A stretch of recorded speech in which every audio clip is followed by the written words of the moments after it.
Hey guys, I am back with part 2 of my overall cruise experience on the Carnival Horizon. This is the inaugural cruise, so I'm the first person that has slept in this bed. So I thought I would go into some other things I didn't talk about in the first part, or part 1 of this video. Now, I may end up touching on the same things because I can't remember everything I talked about, but I am going to try to talk about some things that I didn't talk about in that video. That's my plan. I made a few notes on this little bitty piece of paper. So when I booked this particular cruise, I knew I wanted a balcony room and I wanted to be high up. Well, the balcony room was a little bit of a debate for me. Originally, I was going to go for ocean view, and then I was debating back and forth between inside cabin, ocean view, and balcony. And what pushed me over the edge for the balcony room was the fact that I was going to be on this ship for 13 days, and there was going to be several days that were just at sea, and that's what pushed me over the edge. If I were going to be on a shorter cruise and be like on excursions most of the time, I think an ocean view is just fine, or some people prefer an inside cabin just to save the money.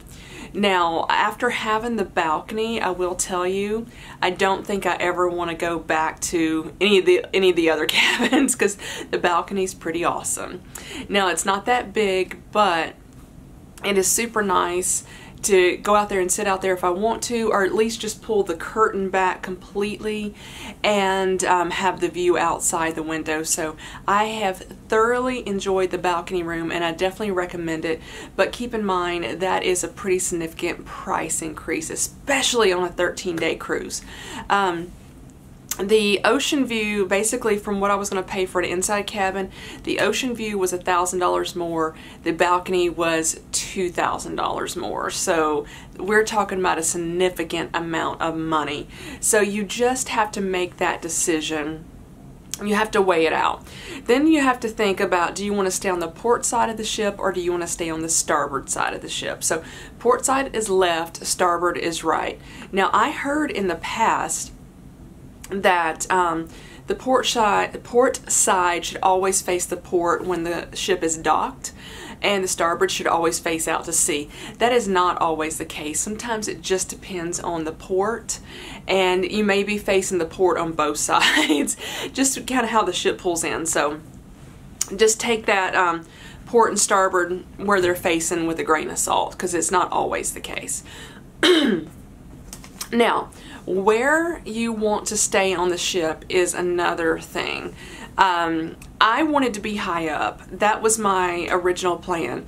And originally, without doing a whole lot of thinking other than knowing I just wanted to be higher up, I didn't think it through that much. So I chose Deck 9, and on the Carnival Horizon, Deck 9 is no longer the Lido deck. I'm almost positive on some of the older Carnival ships, Deck 9 was the Lido deck. So the Lido deck, if you're unfamiliar, is the deck where the buffets are, the swimming pools are, usually where you can get pizza 24/7, the hamburgers, all of that. So it's where a huge amount of the activity is going on. So when I booked this one, I realized the Lido deck was one above me, and so I just picked the deck below it because I thought it'd be so neat. I wanted to be high up, and I thought it'd be cool to be close to the buffets where I just got to go up one flight. If I want to, it's easy to bring food back to my cabin. That part of it is great.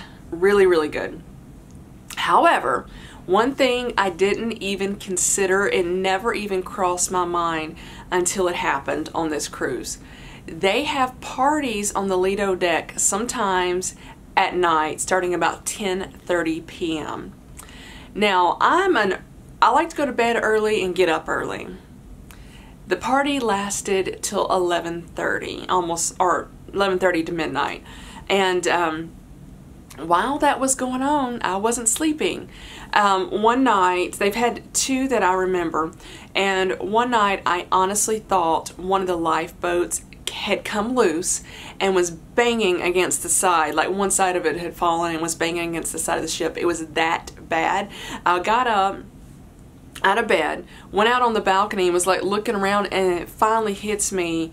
I think there's a party on the Lido deck, so I went and got the Fun Times. Let me show you those. The Fun Times, and I think every cruise probably has these. It's just like your daily what's going on. And so it'll have a schedule about different events on different times and where they're located. So I got up and looked at the Fun Times and realized there was a party on the Lido deck right above me. So now, knowing that, I would not have booked this particular cabin on this particular deck, because I was just like, ugh.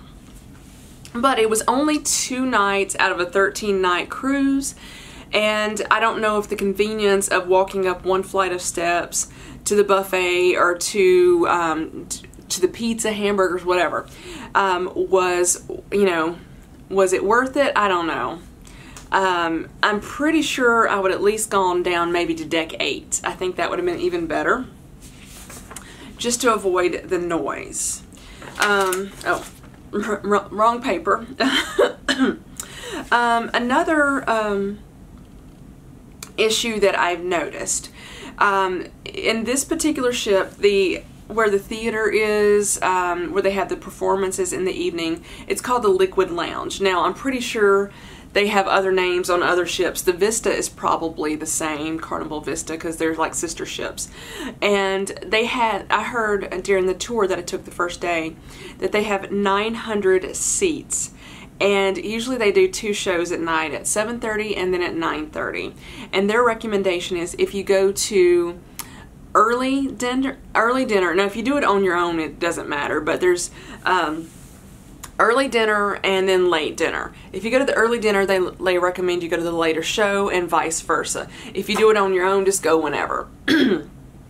And now, granted, there is almost 4,000 passengers on this ship, and only 900 seats and 2 shows. That does not equate to almost 4,000 people. We're looking, what, 1,800 seats, and some of the views are blocked by big poles. And one lady, I overheard this one passenger say, I don't understand why they put these poles here knowing they're going to block people's views. And I wanted to look at her, I'm like, to hold the balcony up is the reason they're there. So I think that they should have potentially tried to get more seats in there, and then wherever the poles were, just don't put seats behind that. That would just be my recommendation. Maybe even pick a potentially third floor, just going up another level, because there's just not enough seats. And when they had their special performances that the ship did, the singers and dancers on the ship, that's the one that a lot of people wanted to get to. And a lot of people, it was just standing room only, and you couldn't, even if you were standing, you couldn't even see some of the stuff because of the amount of people that were having to stand. And so that was the biggest complaint, is that potentially I think it would have been good if maybe they had done 3 shows, or I think, well, that'd be easier overall. I think it's 3 shows instead of building more space in the lounge. But anyway, that was just an issue, is space when people want to do certain events. Now, there are so many different events on here that you pretty much have your choice of things to do. I will tell you that the quality of the entertainment, in my opinion, has not been that great. As far as the shows that the singers and dancers put on, there was 2 female lead singers that were absolutely fabulous. And the dancers, now normally I don't go to a lot of Broadway shows or shows in general, so I'm not the world's foremost expert on these, but I have been to a few of Broadway type shows. Not New York, but when they come to Tennessee. And the quality of the particular show on the ship and the quality of that, there's no comparison. Just telling you my opinion. So, and then other entertainment, there's a lot of trivia, there's bingo games, they do have a casino if you gamble. They had other events. I think there's supposed to be an ice carving thing today. There was a towel folding thing to make the towel animals. Let me grab one. I've saved all my towel animals, so You could learn how to make potentially a frog and different events.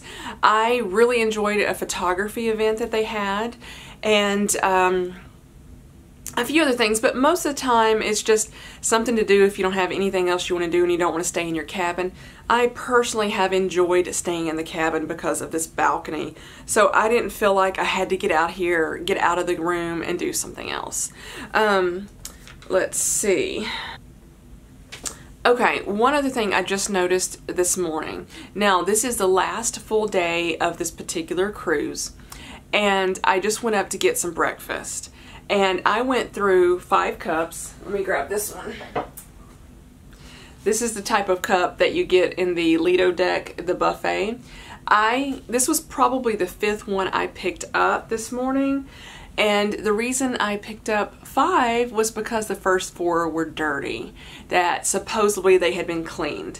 There was stuff all in them, like bits of food that got somehow, I guess, washed up in them when they were being gone through the cleaner or the washing machine, whatever. Washing machine, dishwasher, that's the word I'm looking for. So I don't know what happened, but yeah, that was pretty gross this morning. So I do feel, even though the staff works, or the crew works incredibly hard, they are some of the hardest working people I've ever seen in my life. And I would never want to do what they're doing. But just the fact that I had to pick up 5 cups to find a clean one is a little disappointing. Just putting that out there. So overall, it may sound like I'm giving you a lot of negative things, and I just want you to be aware. And that's why I'm talking about this. I've had an absolutely fabulous time. I have loved this room, with the 2 exceptions of 2 parties on the Lido deck. It has been an fantastic cruise. I am thrilled that I took it. I have no regrets whatsoever. So there are, the positives definitely outweigh the negatives, but I wanted you guys to be aware that if you were to book a cruise, these are some things you need to think about and look at and weigh them out, whether you want to put out the expense for this, you know, this type of trip and then get this stuff. You know what I mean? So, I'm hoping this video is helping a little bit if you are thinking about booking a cruise. If you've booked them before, then you already know most of these things. And if you've never booked one, hopefully this will help a little bit. So I think this is pretty much it. I'm very close to being out of space on my SD card. I completely ran out of space on my vlogging camera's SD card, and it was 128 gigs. So I'm going to go ahead and end this video here. Please ask me any questions below, and I will do my best to answer them. Thank you guys so much for watching. Bye-bye, everybody.